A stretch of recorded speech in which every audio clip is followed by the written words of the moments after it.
And look what the Lord offers. Here's the one step back for this church, verse 4. You have a few names in Sardis who have not defiled their garments, they're not dead. And they shall walk with me in white, for they are worthy. He who overcomes shall be clothed with white garments. I will not blot his name from the book of life, but I will confess his name before my Father and before his angels. He that has an ear, let him hear. You know what Jesus offered even this church? Intimacy with God. They had defiled their garments, like Jude 1:23 says. They needed to be pulled from the fire. And Jesus offers to all who will pay the price to resist sin or repent and get back to resisting sin, the indescribable joys. So that's the end of that church. Now let's go to the next one. I told you there's two.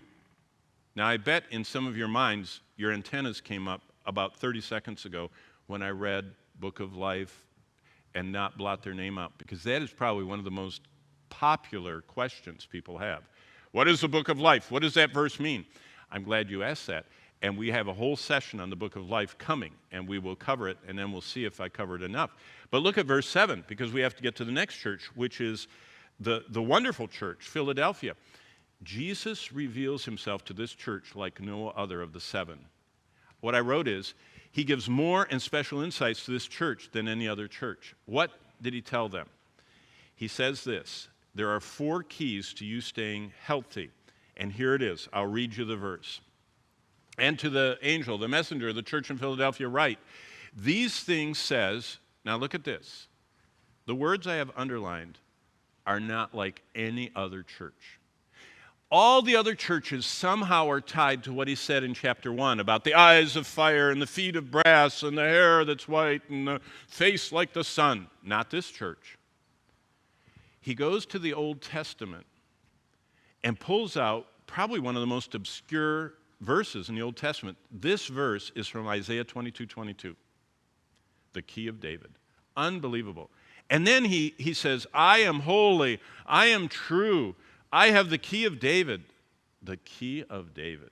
I mean, what is that? I open and no one shuts, I shut and no one opens. Wow. I call this 4 truths that can forever change your life. And let me show you what I mean. Number 1, Jesus said, you in Philadelphia know that I'm holy. Now watch. Jesus, who is holy, wants us to be holy. This is the only attribute of God that gets the ultimate emphasis. What does it say in Isaiah 6?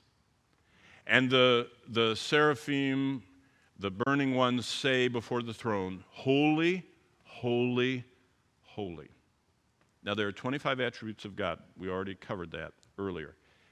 This is the only attribute of God that gets the ultimate emphasis. Nowhere in the Bible does it say love, love, love. Nowhere in the Bible does it say justice, justice, justice. Every time we see the angels chanting around the throne, they keep saying, holy, holy, holy. What? Why? Peter tells us. Remember, nothing's new in this book. So go back to 1 Peter chapter 1. I'll read to you what he says. In verse 15, he who called you is holy.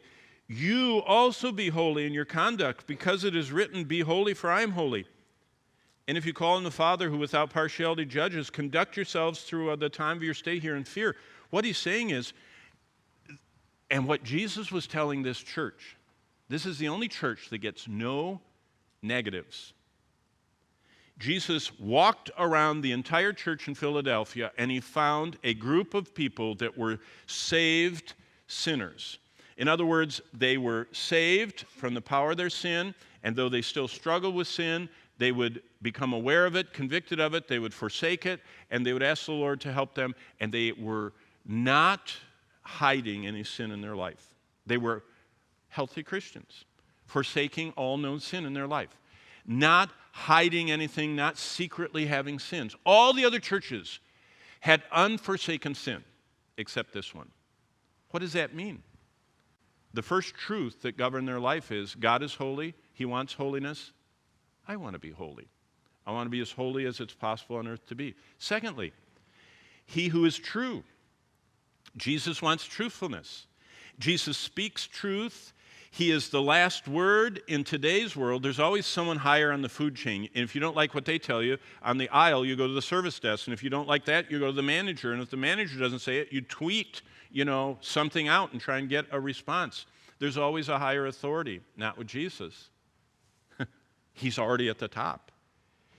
You want to hear the absolute life-changing truth?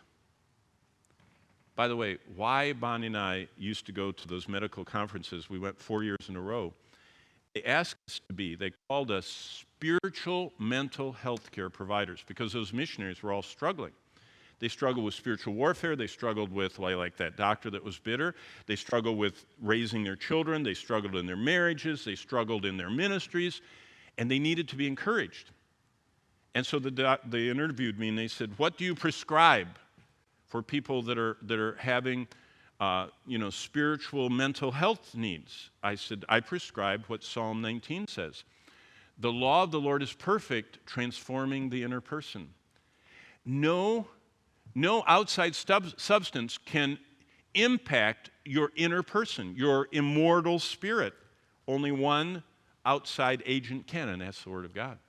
And so Bonnie and I were purveyors of spiritual mental health care. And what we told them is, in a world of uncertainty, Jesus is the true one, the final word, the ultimate authority, and his truth can transform us. Thirdly, this is the unusual one. He who holds the key of David. Well, basically this. In Isaiah 22:22, it talks about Shebna the scribe holding the key for the king of Israel. What did that mean? He is the one who dispersed the king's wealth, the king's, chambers, so you could come in before him, and put his signet ring on documents to show the king authorized it. So that's what the key of David was. It was the signet that the steward of the king would listen to people, he would make a schedule, give you an audience, and then when the king agreed, he'd take the king's signet and authorize the payment or the purchase or the document. Do you know what Jesus said? He said, I hold the key to God. And only Jesus can open God's wealth to us. I mean, you want to go on a missions trip?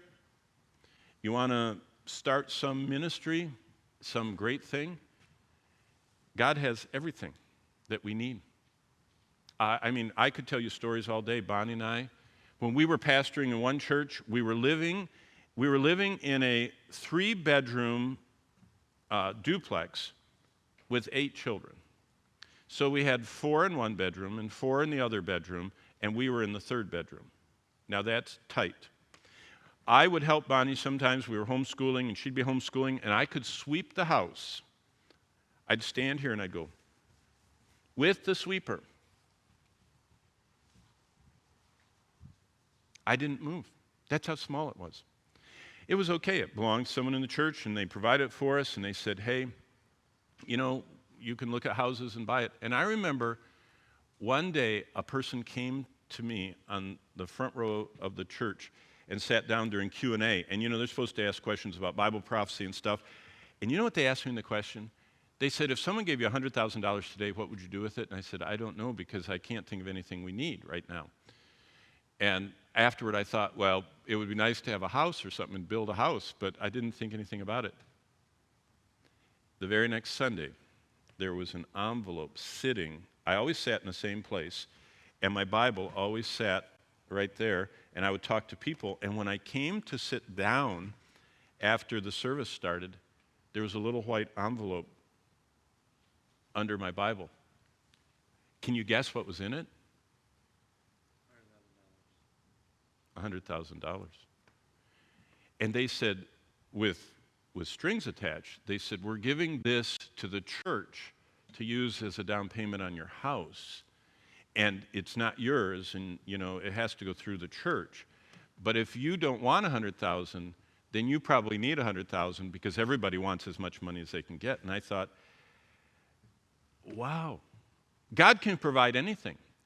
Anything. Now that we're full-time missionaries, every project that we've ever brought up, the Lord stirs heart. You know what Jesus says? If I open a door for you, in fact, that's the next one. Look at this. It's followed by this next one, which is amazing.